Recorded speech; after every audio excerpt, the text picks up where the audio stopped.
Alright guys, welcome back to my YouTube channel. This is Simpleng Lutong Bahay ni Kuya Alex. Nagluluto tayo ngayon ng adobo. Adobong talong. Ayan, talong. Makikita nyo. May malaki, maliit, malaki, mataba. Mahahaluan natin ng tokwa. Ito ang tokwa. Topo.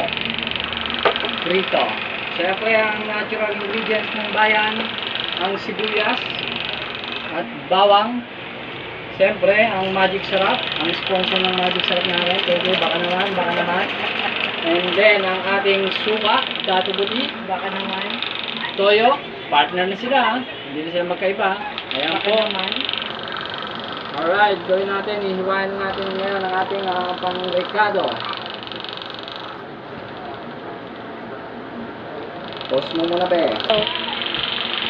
Alright, eto na po mga kabahay. Pinabalatan na natin ang ating sibuyas. Ayan. Siyempre, hihiwain natin ito. Ayan. Alright. Hindi tayo masyadong eksperto dito ha mga kaibigan. Ayan. So, hihiwain ng sibuyas. Bawang naman. Alright.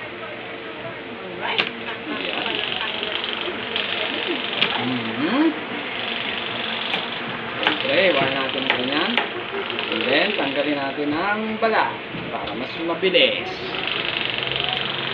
Ayan, no? Tanggalin po natin. Mabilis matanggal. Alright.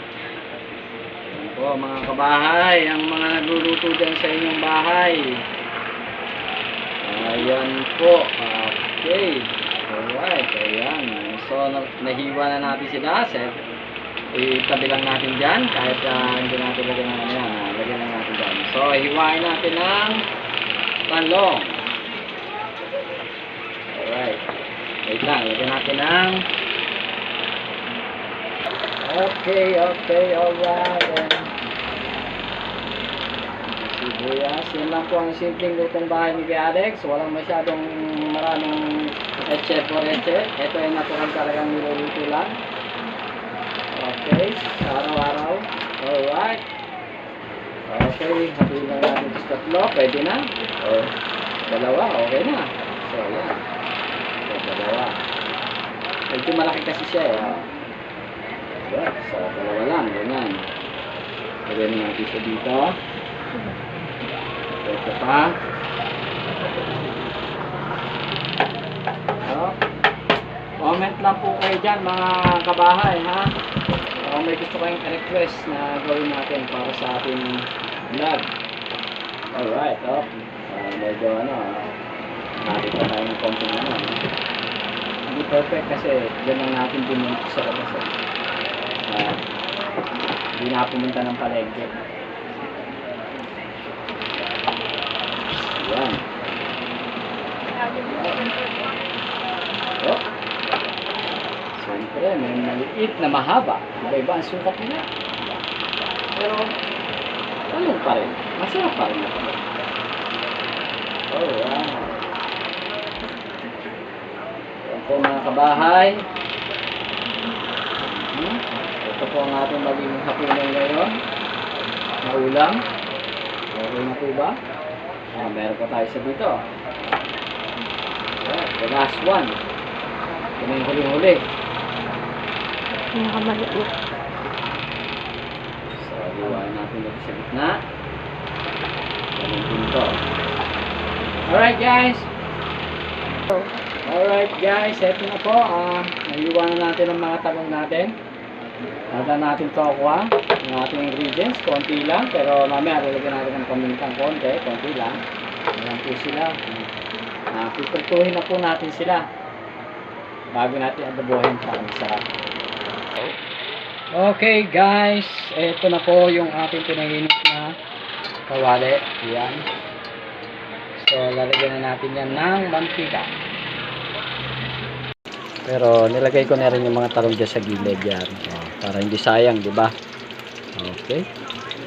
Mamaya papakita ko sa inyo mamaya pagkatapos ko pirtuhin ng talong. And then diretsong pag-adobo na. magkakasama na sila. Sige guys, simpleng lutong bahay. Alright guys, ayun na po. Talong naman ang piniprito natin ngayon. Prituin lang natin ng konti, tapos mamaya adobohin na natin sila. Okay, sarap yan, kahit prito pa lang. Ayan na guys, nakita na ang ating pritong talong. Alright guys, ito na po ang ating yan na po ang ating adobong talong na may tokwa. Ayan o. Ayan o, sarap po o. Lambot. Hindi na masyadong malambot, pero ox na. Alright guys, thank you po for watching. Huwag niyo pong kakalimutan mag-like, subscribe, click the notification bell para maka-update po kayo sa mga bagong upload ko. Thank you po Lord. Ayan na po, tapos na po siya. Kakain na po kami. Ito nga pala ang simpleng lutong bahay ni Kuya Alex. Thank you.